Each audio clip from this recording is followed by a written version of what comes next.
Hello everyone and welcome to the Pop That Mumma podcast.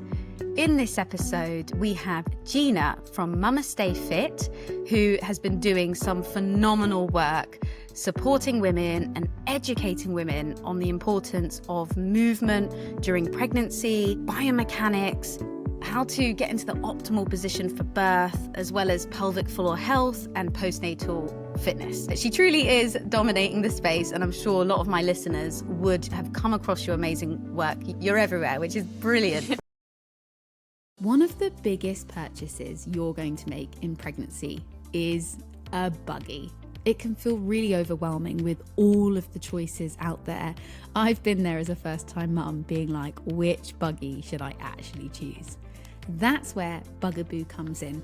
Parents around the world are obsessed with their innovative, family-friendly products.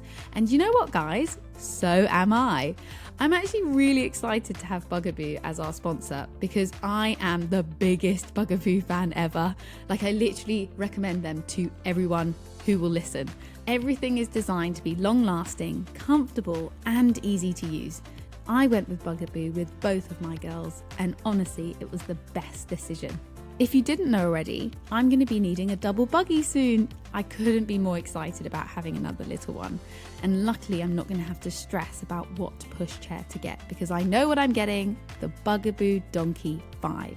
It's the incredible buggy for growing families, or if you just need extra storage. So the brilliant thing about it is it switches from a single to a double so easily with just a few clicks. And I love that the little ones are next to each other because they can see each other and actually experience the world together. So cute. Even though it's a double buggy, it's still really easy to steer and compact, fitting through a standard doorway or a lift. So now that the buggy's sorted, I'm going to be focusing all of my time on birth prep and enjoying these last few months as a family of 4. If you're in the market for a pushchair, use the link in the show notes or visit the Bugaboo website to find out more. Their whole range is designed with parents and growing families in mind. I'm just really excited to learn from you and to hopefully kind of demystify this topic, because I think it can be quite a specialist topic, especially pelvic floor. And there's a lot of kind of technical language that I think can put women off because they're like, I'm heavy, I'm tired, I'm pregnant, I don't know what you're talking about. And hopefully what we can do is kind of just simplify this for that pregnant woman who just wants to know, what should I do? How should I move? So I have got a whole list of questions that have been submitted from the community. But first of all, I would love to hear, who are you? And what brought you to this work? So my name is Gina. I'm the founder of MamasteFit. I started MamasteFit in 2017 after the birth of my first daughter, and I now have 4 kids. So each pregnancy and birth journey and postpartum journey has helped me to grow as a trainer, as a doula, and help to shape what we do at MamasteFit. But one aspect that's really unique about us is we also train in-person clients. So we train in-person prenatal and postnatal clients here at our training facility in North Carolina, in addition to thousands online. And then we also support births in person. And I say we because at MamasteFit, it's my sister and I that kind of run things. And Roxanne is a labor nurse and student midwife. Hopefully we'll be a midwife before the end of the year.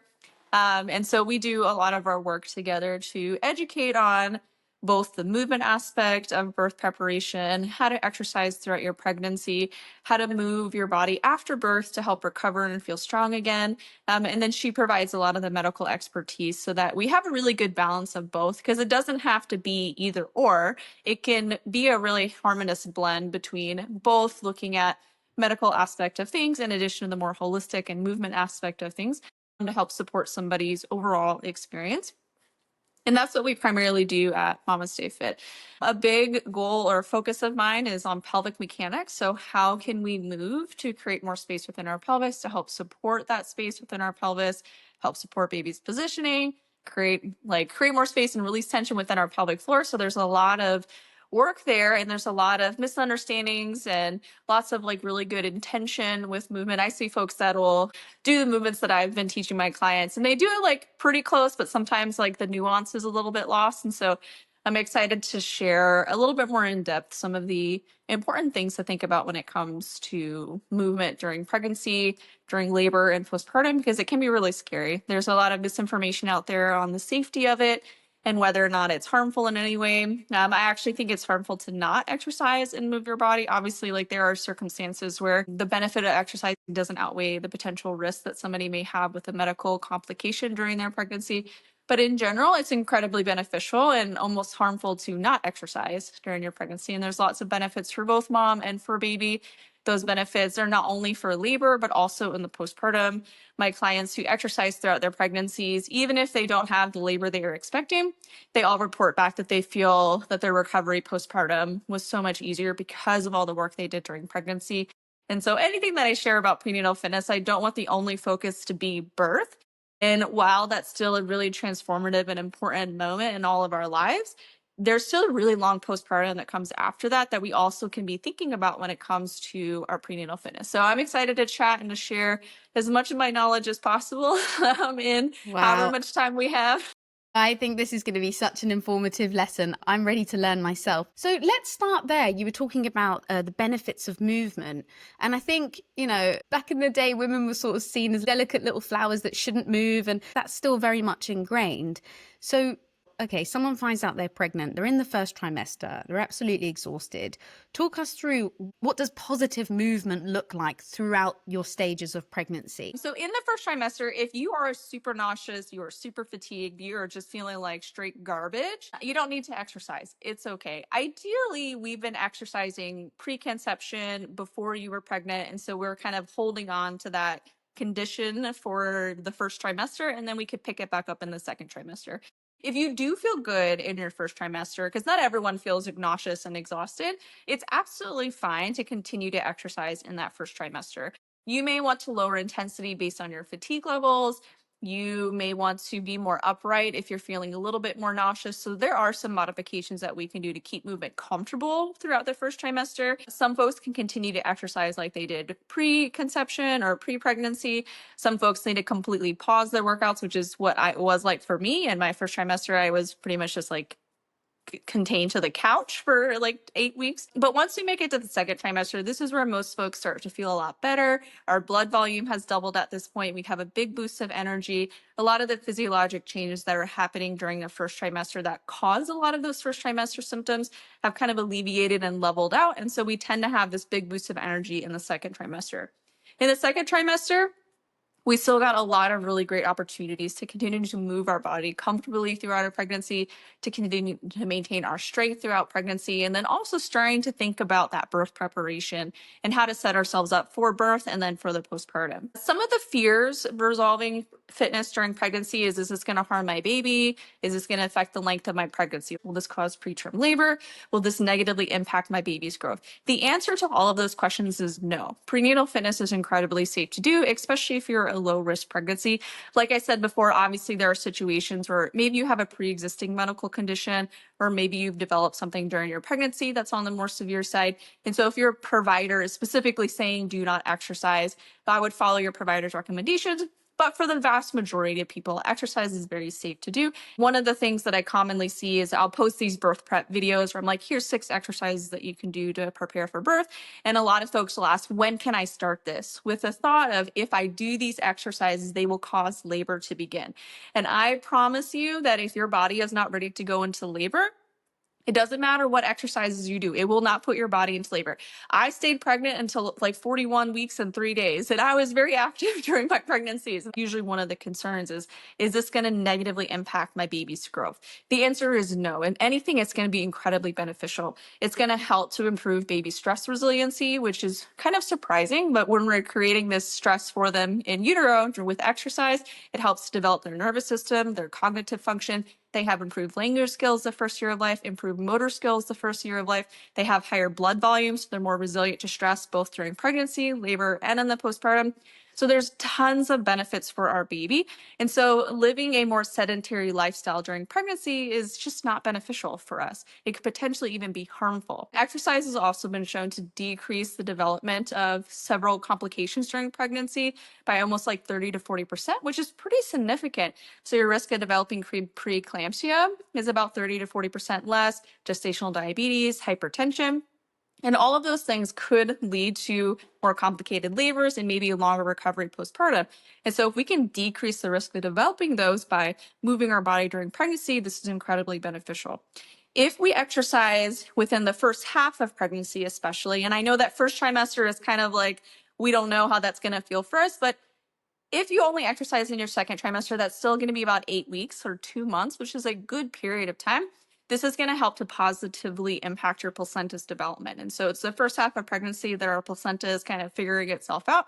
And when we exercise, it potentially makes it more voluminous and increases functional capacity. And the placenta plays a really big role in our baby's development.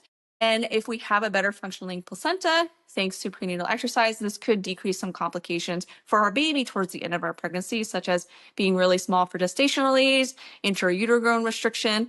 Sometimes it can also decrease the risk of developing preeclampsia, which may be associated with the placenta.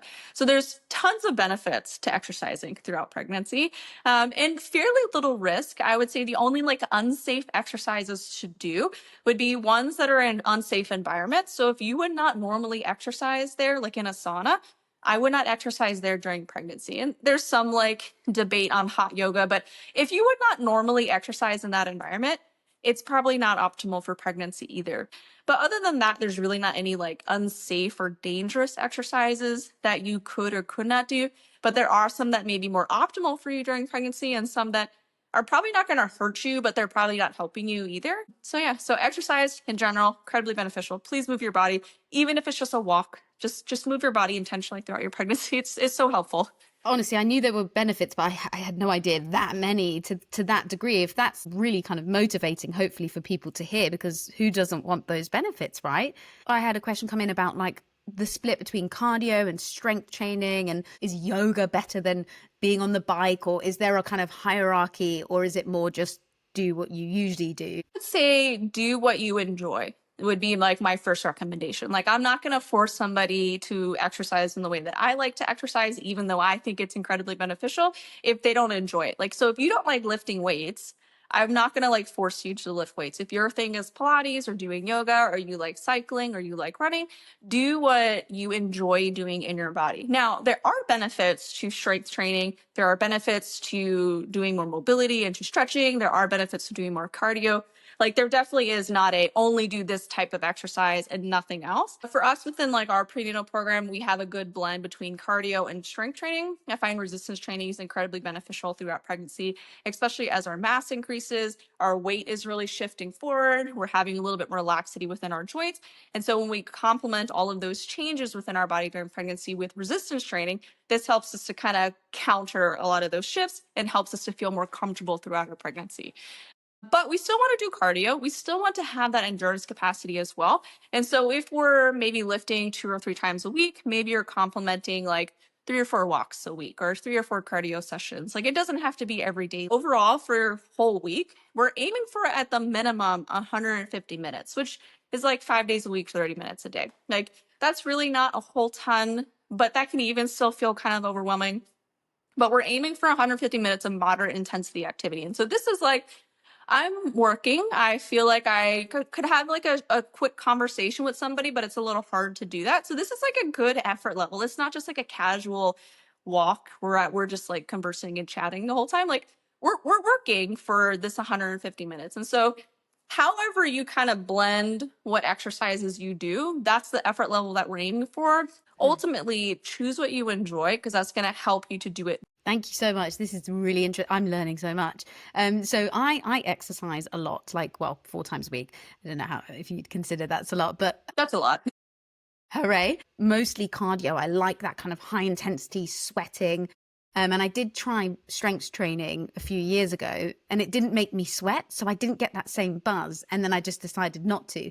Anyway, a couple of months ago, obviously I picked my girls up and I've got 2 kids.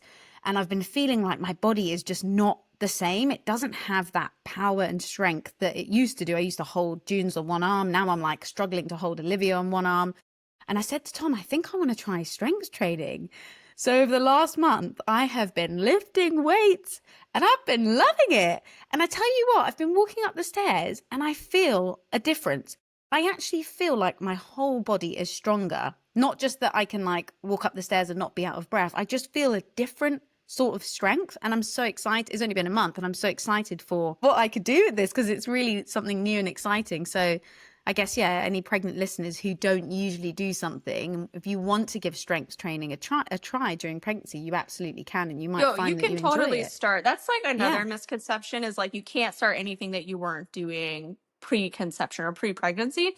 You can absolutely start a totally new workout program during pregnancy.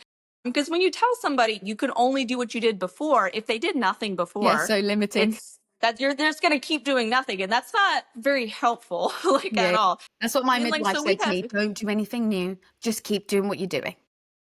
yeah, what if you did So, nothing? Like that's not helpful. I mean, you could absolutely start new workout programs during pregnancy. I would say that if you're brand new to lifting and it can be really intimidating to going to a gym, like investing in some sort of lifting class or like in a personal trainer or doing like YouTube videos where you can kind of follow along can be super helpful. And we have a ton of free workout videos on our YouTube channel. Everything's just at Mama Stay Fit, where you can follow along and we cue you through them. You can hire an in-person trainer, which I would say if that's available would probably be one of the better options, but it can also be like on the more expensive side.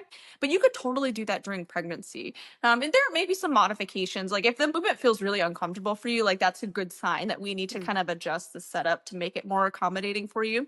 But 100%, if you want to start lifting weights during your pregnancy, it's totally reasonable to do so. And it's probably really beneficial. Like lifting weights is really helpful for us as women, especially after the postpartum time frame as we're preparing for like our old lady days. Like yeah. lifting weights is a game changer for our overall health. And so I'm a huge advocate for it. Again, if you don't want to lift weights, I'm not going to like tell you that, your Uh-huh. life is over or anything like, but it might be a little bit easier. Yeah. Oh, wow. So let's move on to talk about pelvic mechanics. Let's firstly start with what is pelvic mechanics? So pelvic mechanics is essentially how does our pelvis move based on our hip positioning, our pelvic positioning, our rib cage positioning? Because we need to remember that everything is connected within our body. And so movement in one place can impact movement in the other place.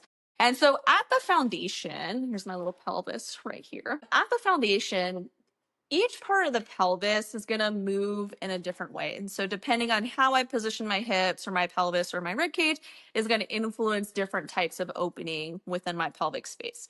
So the pelvis has three main levels to it, and then one of them has some sub levels that I'll kind of chat about.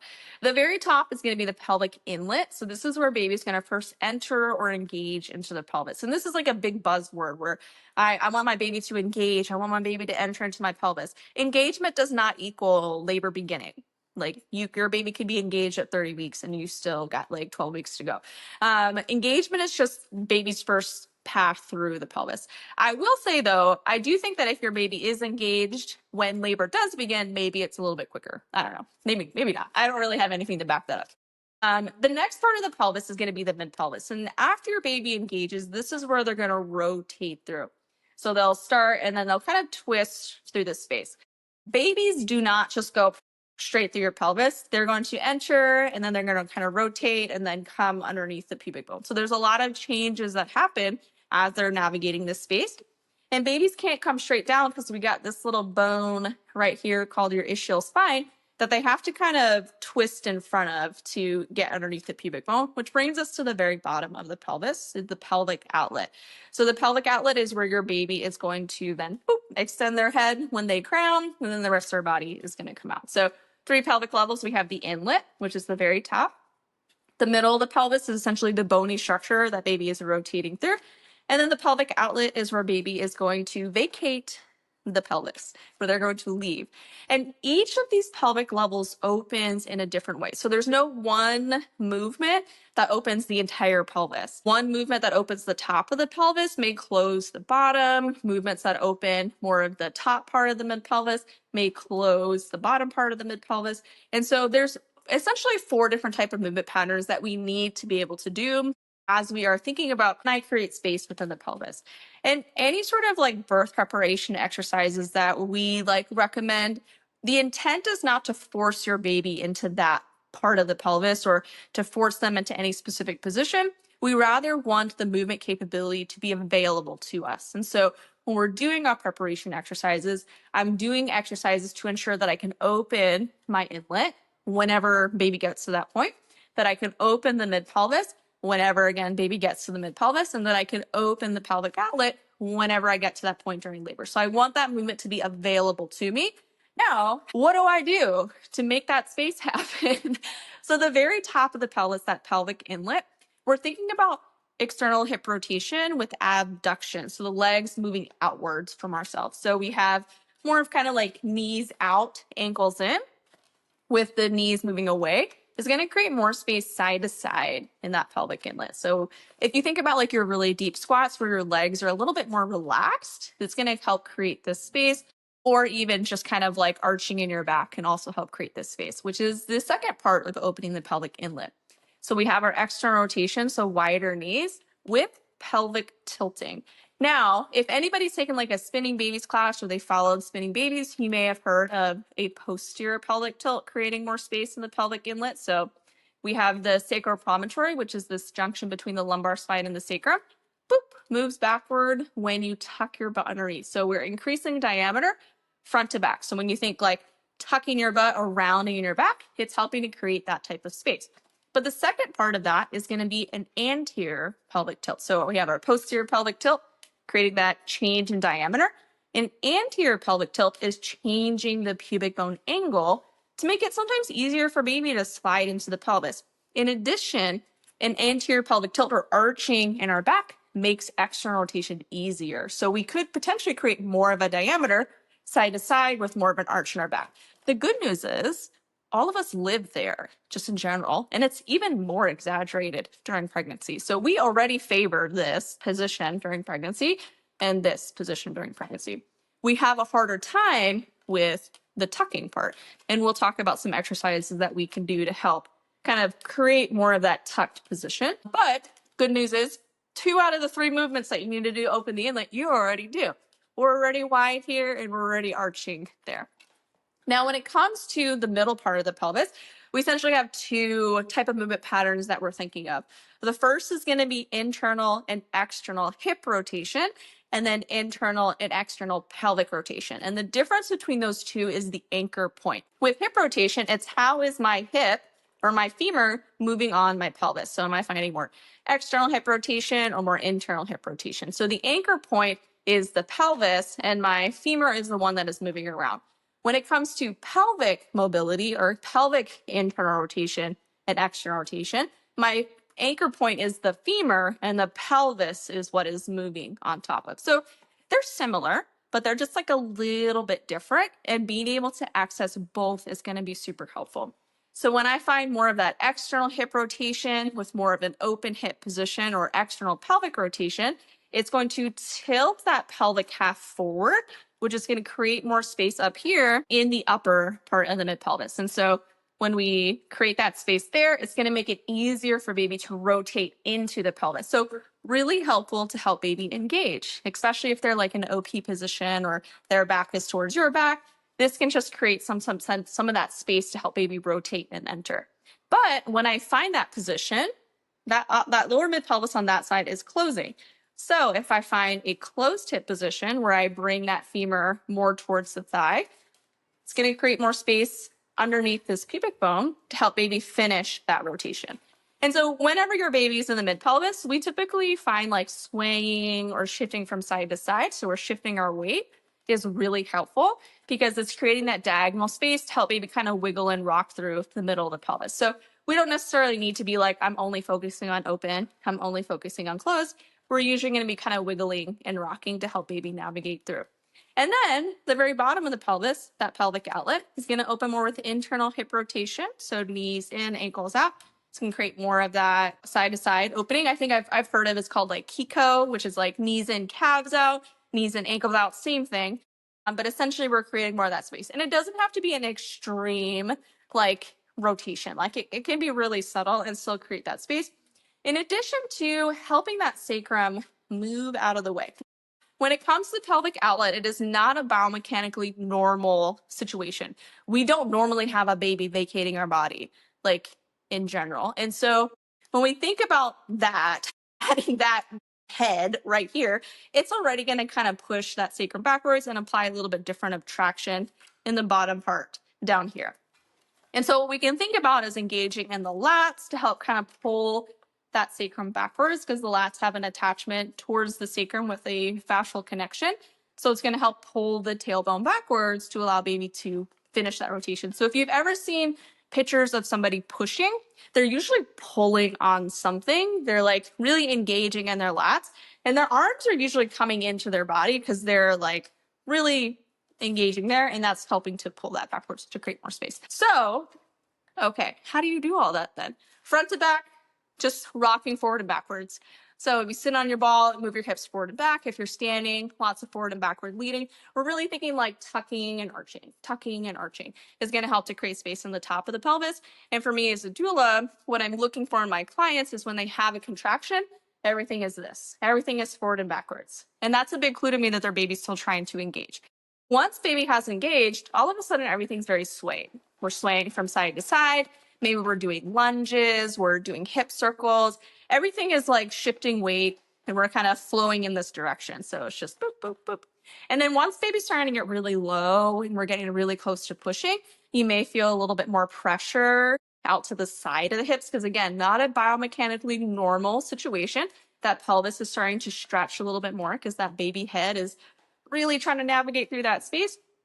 You may start favoring some more like mini squats, a little bit more hinging, because it's creating that space like this. You may favor a really big tippy toes, kind of really shifting you into one hip to get baby underneath that pubic bone. And then again, you're also just feeling a lot of pressure. It's usually pretty clear when baby's in the outlet, like we can see baby at that point. But that's in general how we can create space in the pelvis with different types of movement patterns. And that's kind of what you can think of when you think of labor positions. And so as you can see, that's a lot. That's a lot of different movements that we need to think about. The good news is during labor, most of us will intuitively do that. Like you will intuitively find that space. Yeah. It doesn't have to be huge movements. It doesn't have to be like the deepest squat you've ever done and the biggest lunge you've ever. It can be really subtle, subtle, just kind of like shifting and rocking the baby through. So I do want to take away some of that, like, oh my God, I know nothing, like fear that someone may be having. There is a lot of intuition involved with it. And during pregnancy, we can practice those movements too. Like we can practice movements that create space on the top of the pelvis, in the middle part of the pelvis. It releases tension within the pelvic floor, create space in the pelvic outlet. So that we get to labor, it's one, more familiar to us. It's too accessible. We can do those movements, because what's really hard to do is a deep squat when you don't have the hip or ankle mobility. And it's like, well, I guess that's not just going to be a labor position that you do, which is fine. There's tons of other ones that we can do. But if you've been practicing it during pregnancy, it's much easier to assess and to do. And it will just come to you in the moment rather than scrambling around thinking, what shall I do? It's really hard for me to teach somebody in the moment how to do a hip shift or to find a closed hip position to help their baby get underneath that pubic bone. If they've never done it before, I'm like, this is not the time. I'm like, let me just try to like get you in it like manually. Yeah. Do you know what's absolutely fascinating just watching you do that? And we forget that the common misconception is that the pelvis is this kind of bony structure that doesn't move. And just watching you do all of that, you're like, wow, this is so dynamic. And we absolutely have the power to influence it as well through the way that we move. So that's brilliant and hopefully so reassuring. For all my London and city mums, I know just how important it is to find a buggy that actually fits your lifestyle. Something that you can get on the bus or squeeze onto the tube without stressing. And that's exactly why I am obsessed with the Bugaboo Dragonfly. It can fold down with one hand while using both the carry cot and seat, so no need to remove them. This is so helpful when you're holding the baby or juggling a bag, which you so often are, right? It is such a game changer if space is tight or you're always on the go and don't want to compromise on comfort. If you're looking for the perfect city pushchair, definitely check out the show notes or the Bugaboo website for more on the Bugaboo Dragonfly and the full range of incredible products. made to move with you and your little one. I wanted to ask you, as a birth doula, do you have any stories that you could share with us of where labor has stalled? There's two kind of main areas that babies get like caught up. I don't want to say stuck because that would imply that there's not a solution available. True. And now there are a few different types of stalls. And so the ones that I'm going to be specifically talking about relates to the actual pelvis and like baby's positioning. The third type of stall is going to be related to power or how strong contractions are, which I think really depend on just your basic human needs. Are you eating? Are you hydrated? Are you healthy? Have you rested? And then how safe do you feel? So outside of those, if the issue is baby's position, either engaging into the pelvis or exiting the pelvis, there are some things that we can do. Typically, when I'm thinking about labor stalls, I'm focusing on the middle of the pelvis. And so I'm going to be thinking about upper mid pelvis if engagement is an issue, or I'm thinking about lower mid pelvis if pushing is like really prolonged, or we have maybe a stall at like 8 centimeters. If engagement is the issue, usually it's not because you can't create the space, but because baby's head is not aligned to the pelvic inlet. And so if you think about baby like a square peg and your pelvis like a square hole, they're meant to fit together. But if my square peg is shifted forward a little bit and hitting the pubic bone, it's going to be really hard for it to fit through the pelvis. If my square peg is a diamond instead of shaped like a square, it's going to kind of, again, make it hard for it to fit through the pelvis. And so we really want to think about how can I help baby rotate so that they fit the pelvic inlet like they're supposed to. And this is where like the upper mid pelvis is going to be helpful, where we create that one-sided space. So if you think about like Captain Morgan's, I don't know if that's a thing for you guys over there. It's an alcoholic beverage here. But there's like a captain and his leg is out to the side. That is going to create that space here to help baby. So these open hip positions. So let me just Love a demo. do this. So please show us everything. Go for it. I'm loving this. For the upper mid pelvis, we're thinking open hip position. So leg is away from the belly. So if you think about directly in front of me, it's like 0. I'm like 90 degrees. I'm out to the side. I'm away from my belly. And then we can kind of rock into the hip in that direction. You can do like a fire hydrant where you're on all fours and your leg is up on a peanut ball. But we're thinking these open hip positions to create that space in the upper mid pelvis to help baby rotate so that they enter into the pelvis. Typically, I find if we can find something that creates space in the upper mid pelvis, it usually helps baby rotate, and then labor seems to progress from there as like a simple thing to think about. If the issue is the lower mid pelvis, a late labor stall, you're 8 centimeters, you're 8 centimeters, you're 8 centimeters, or you've been pushing for like 4 hours, we want to think about the lower mid pelvis, which is going to be closed hip positions. So if open hip is leg away from the body, closed hip is going to be body moving towards that femur. So we're thinking about if there was like a zipper here in my seam, I'm closing that, I'm zippering it up, and usually you're going to feel more of a stretch in the glute. So open hip positions, more of a groin stretch. Closed hip positions, more of a glute stretch. So if we have a late labor stall, we need to think about opening up in this lower part, which is going to be hip shifts. So we're thinking, can I bring the belly more towards the thigh? And usually that's going to be like a half lunge where you're like a little bit rotated towards the front leg. If you're going to do the lunge with the other way, you're just going to kind of rotate towards that back leg. So which usually the left leg. We're going to think about finding more of a closed hip position on that side. And that's typically going to be some sort of hip shift. And so for me, a really easy thing for me to do is I'll either take like a pillow and I'll fold it in half. And if somebody's in tabletop, I'll put it underneath the left knee. And this brings them into a slight hip shift. So that's going to help bring them slightly into that by elevating the knee just a tad. Or I say come into a half lunge. And usually that big movement just kind of like rocks baby out of where they're kind of temporarily stuck. And then pushing is like pretty quick from there. But those would be like my recommendations. If you're having a labor stall, can we create space in the upper mid pelvis to help baby rotate to enter? Can we create space in the lower mid pelvis to help baby finish that rotation and get underneath the pubic bone? Would be like my quick answers. Obviously, there's a little bit more to it, but those are like my quick fixes. Amazing and so helpful. And I can't help but think about the fact that I don't think this exists in midwifery training, right? This No, sort of it does stuff. not. Absolutely. I know. I mean, I'm not a midwife, so I couldn't say, but my sister is, and she's Yeah, like, none of this she's mechanic training. stuff for her as a labor nurse, for her as a student midwife exists at all. Correct me if I'm wrong, but in the US, I believe that labor dystocia is one of the leading causes of C-section, right? But yeah, I absolutely. think it's the second. So essentially, sometimes it's labeled as like failure to progress, which I Yeah. feel like is a really harmful messaging. Like Awful. maybe it's a failure to support or a failure to know what to do. Like, yeah, I think it's definitely like one of the top reasons that folks have C-sections is because their labor was no longer progressing in a normal way.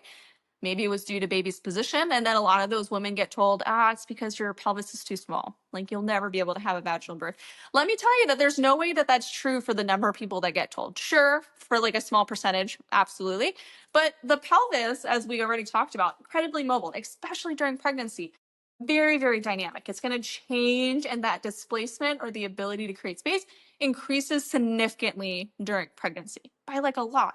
Your baby's skull also is not a ball, like a solid ball. Like it molds and it shapes. Like surely we've seen pictures of babies come out where they've got these little cones Cone heads, as they yeah. they People literally navigate through their think pelvis. like a watermelon going charging through. They don't realize actually it's malleable and it's soft It's and very smushy. yeah, it's smushy and it's literally designed to come out of you and for your unique body. Yeah. When someone gets told their pelvis is too small or that the problem was you, like you were the problem, your baby couldn't come out, is one, incredibly dismissive. And then two, like your pelvis is dynamic. Your baby's skull also literally shapeshifts to fit through your pelvis. And so it's not usually because your baby was too big or your pelvis was too small. Usually it's just because they maybe weren't aligned well and someone didn't know how to support you with that, which sucks. That really sucks. Because I've Just to had think a clients simple who movement could have fixed it as well. Instead of forceps, instead of, you could just try, do something else. Here in the UK, the person who's championing biomechanics and pelvic mechanics is Molly O'Brien. I don't know if you can, yeah, you can. Yeah, actually, I interviewed her on my podcast. She's Cool. awesome. Yeah, so she's doing amazing. She's actually training midwives, which you should absolutely be doing. Get in there, change it in the system. I'm trying. So this is amazing, by the way. I'm gripped. Where would you like to go next? I know people want to know about postpartum and how to essentially recover postpartum in terms of their body, their pelvic floor, and exercise. Give us all your tips. So when it comes to the postpartum, there's essentially two things that we're healing from. One is the planned injury of birth, and two is pregnancy. And those are two different, I mean, they're kind of like the same thing, but they're two different things that we're healing from. So that first like month to 6 weeks postpartum, we're healing from the planned injury of birth. Like regardless of how your baby came out of your body, you were planning that to happen, and we're recovering from that with like tons of tissue changes. Like the tissue is literally healing from the act of giving birth, whether you had a C-section or a vaginal birth. And that tissue healing takes at least about a month-ish. So within that first month to 6 weeks postpartum, what I would recommend is still move your body with intention, but we're not going to the gym. We're not, I mean, like I've seen people that post videos where they're like, I'm bench pressing at 3 days postpartum. I'm like, that's great. That's not what I would recommend, but you do you. Ideally at this point, we're just really focusing on bonding with baby, like just healing from the act of giving birth. Maybe we're doing some diaphragmatic breathing to connect with our core and with our pelvic floor, some gentle mobility to stay comfortable, maybe some really gentle core exercises, like a minute here, you breathe. A minute here, you do some mobility work. Just be comfortable. Because laying in bed and being fairly immobile for a period of time as you heal and cuddle with your baby can make you a little sore. Around like the 10-day to like 2-week time frame, maybe we start going for some short walks, like maybe 10 minutes, 15 minutes. And then we're just really monitoring bleeding as we increase activity. And so if you go for a walk and you are bleeding a lot heavier than you were pre-walk, we probably went too far. We probably are moving a little bit with too much vigor. We need to kind of decrease the intensity there. And that can also help apply like when we get towards the later half of this month to help us figure out like what activity level makes sense. And so if you know you've got a lot of stuff to do that day, maybe we don't go for a walk. Like maybe we just moving around and going to that appointment and taking our kid there was enough for us activity wise. So the first month, really low key. We're just doing mobility to stay comfortable. We're still doing some connection because a month is also a long time to do nothing. The deconditioning that can happen in that time frame can be pretty vast. And so we're not necessarily trying to go back to the gym, but we're also not trying to do nothing. It's kind of this blend of feel good in our body and connected to it without like putting a lot of pressure on ourselves. What about stretching? Yeah, mobility and stretching. You can do that for sure. I would say like if you had like vaginal tears, you may not want to do really wide leg stretching. That might not feel comfortable for you. If you had a C-section, you might not want to do a lot of arching in your back. Like that might not feel comfortable for you. So just being mindful with how things feel for you in your body. We're not trying to increase discomfort, or we're not trying to cause pain. By any means. Like it should be within a range that feels comfortable for you, with the goal to reconnect and to feel better in our bodies. And just know that postpartum, at least like the first week, kind of sucks. But you got a really cute baby. After that first month is when we can start thinking about more intentional and structured exercise. And this will really vary from person to person on like what you want to do. I'm obviously a big advocate for strength training because I think it's incredibly beneficial, especially if you're breastfeeding and after you've given birth. I mean, as women in general, I think strength training is just like a game changer for our overall health. So once we kind of hit like the 4 to 6 week mark and your bleeding has stopped and you feel ready to return to an exercise program, this is where we can start very gradually. And our fitness programs guide you through this already, so you don't need to reinvent the wheel. But I also know that my programs are an investment for people. They're not free. Our early postpartum recovery course is free though. When we hit like the month to 6 week time frame postpartum is when we can start more intentional exercise and like structured exercise programming. And you may have been told just do a little bit lighter and ease back into it, which is not overly helpful because your body probably feels different. You're probably dealing with different types of symptoms and kind of things in the postpartum that's different from pregnancy, that's different from pre-pregnancy, maybe even pre-kids. And so we really need to figure out how we can bridge the gap from rehab to that return to fitness, because there's a whole lot that we need to be able to do before we just do lighter weights than we did before. And so things that we can think about is how can I relearn movement patterns in a way that helps me to figure out how to breathe again and stabilize without making symptoms worse. And that sounds really complicated. And so if for a squat, for example, I'm not just going to go do a barbell back squat with like a little bit less weight than I did pre-kids. Like, no, that's dumb. Don't do that. I'm also not just going to go and just do a straight up air squat either. I'm going to do like a kneeling squat. So I can start thinking about my breath mechanics, which is how I stabilize and how I manage symptoms while I do my kneeling squat. And so essentially you're doing a squat on your knees and you're just extending in your hips. So I have less joints that I'm thinking about. I'm not loaded and I'm just solely focusing on how am I breathing and moving at the same time. And then maybe we add some floor-based core exercises, some floor-based pelvic floor exercises to just reconnect, to figure out, okay, where is stuff again? Things feel different postpartum. And then we like slowly add. So, okay, we did my kneeling squat week 1. Week 2, maybe I do a box squat. So I'm squatting down to a supportive structure and then standing back up. And then week 3, I do my air squat. All right, now I have no support. I'm finding more depth. This requires more stability on my part, more focus on my breathing. And then week 4 is when I'm adding weight. So it's a really slow progression, just kind of like relearning how to do that movement again in my body, relearning how to stabilize again, so that when we do make it to that barbell squat, we do make it to heavier weights, we feel strong again. We don't feel like there's a leak somewhere or something feels disconnected. So for athletes that work with me, some of them, they're like, I'm going to do my own thing. I know what to do. I'm a world-class athlete. I could do stuff. And then at 4 months postpartum, they're like, so you know how I said I could do it? I'm plateauing. Like I'm not improving in my lifts anymore because I feel like things are like not literally leaking, but there's like a leak somewhere in my system that's preventing me from being able to stabilize, to do this exercise anymore, to do this activity that I used to be able to do easily, because pregnancy is now what I'm healing from. And it's a lot more than I thought it was. And so then they start working with me at 4 months postpartum, and then they finally reconnect, they start over, they do that whole process again. And then they make it back to where they were before. They feel stronger than they did before.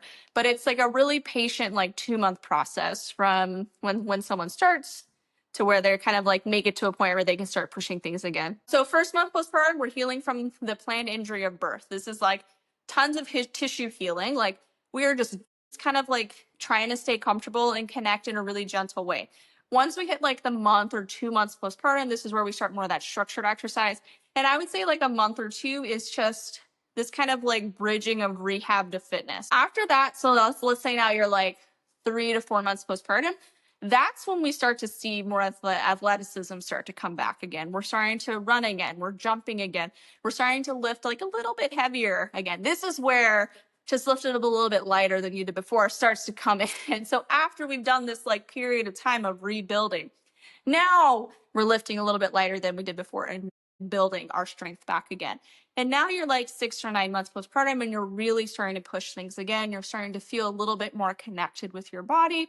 I mean, that's usually when things start to change for folks. But that's if they start that timeline from the beginning. Now, you might be like 6 months postpartum and you haven't exercised at all. It's not all hope is lost by any means. Just know you're not going to be 9 months postpartum feeling like you can PR again. We might be like closer to a year or 18 months before we feel that again. And it's okay. Like, we're always postpartum. It doesn't matter how many years you are. There's still hope for you to feel good in your body again. It's okay if you didn't start from day one. Like, we have folks that are like 2 or 3 years postpartum that start to work with us. And they're like, wow, I really didn't know that hip pain that I was feeling wasn't just normal. Like, I didn't know that I could not feel that anymore. To do things again. I might be a city girl, but I also love escaping into nature and exploring with my gorgeous family.